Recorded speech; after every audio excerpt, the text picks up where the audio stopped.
রাধে রাধে রাধে রাধে যাইনে বলো। নতুন বছরের শুরুতেই ধরাধামে পিকনিকে মাতলেন স্বয়ং ভগবান। খাওয়া দাওয়া, আনন্দ, উৎসব সবকিছুরই আয়োজন ছিল ভগবানের পিকনিকে।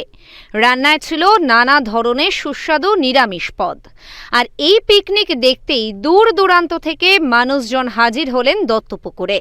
নতুন বছরকে স্বাগত জানাতে যখন নাচ, গান, আনন্দর পাশাপাশি কেউ ঘুরতে যান চিড়িয়াখানা, কেউ আবার পার্কে, অনেকে যেমন করে থাকেন পিকনিক, ঠিক তেমন ভাবেই এদিন বনভোজনে 100 গোপাল নিয়ে উৎসবে মেতে উঠলেন ধর্মপ্রাণ মানুষেরা।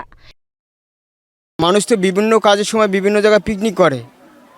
25 ডিসেম্বর থেকে পিকনিক শুরু হয় মানুষের উৎসব, যে আমাদের নর্তম সংঘের পরিচালনায়, যে গোপালকে নিয়ে গোপালের বনভোজন নর্তম সংঘের পরিচালনায় এভাবে আমরা একটা আলোচনা করলাম যে এটা করলে কেমন হয়। মানুষ বলছে, সবাই সারা দিচ্ছে না, এটা করলে ভালো হয়। গোপালের বনভোজন উৎসব সে অনেক কচু শাক হইতে মোচা ঘন্ট শুক্তো থাকবে, তারপর কুমড়ো শাক থাকবে, বিভিন্ন পাঁচপদের ভাজা থাকবে, এরকম বিভিন্ন আইটেমের মানে সামগ্রী অনেক আইটেম, সে মানে কমসে কম 30 পদের আইটেম হবে। জেলার দত্তপুকুর, পালপাড়া, চালতাবেরিয়া এলাকার মানুষেরা সকলে এক হয়ে নরোত্তম সংঘের উদ্যোগে 100 গোপাল মূর্তি বসিয়ে হরিনাম সংকীর্তনের মধ্যে দিয়ে ভগবান গোপালের বনভোজন মহোৎসব পালন করলেন।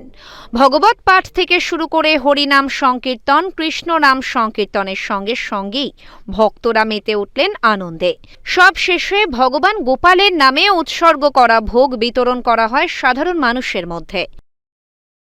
ইংরেজি নববর্ষে মানে এইটা খুব একটা আমাদের এখানে দেখা যায় না, কিন্তু আজকে আমাদের এই জায়গায় দাঁড়িয়ে এটা একটা অভিনবই বলা চলে। এখানে প্রচুর অনুষ্ঠান হয়, কিন্তু তার মধ্যে দাঁড়িয়ে এই অনুষ্ঠানে একটা নতুনত্বই আমাদের এই নরোত্তম সংঘের যারা আমরা সদস্য আছি এবং আমাদের সঙ্গে যারা ভক্ত সহযোগিতা করে, তারা বিভিন্ন সংঘের সঙ্গে যুক্ত, কিন্তু তারা আমাদের সঙ্গেই আজকে এসে একসঙ্গে এই গোপালের বনভোজনে তারা যোগদান করেছেন।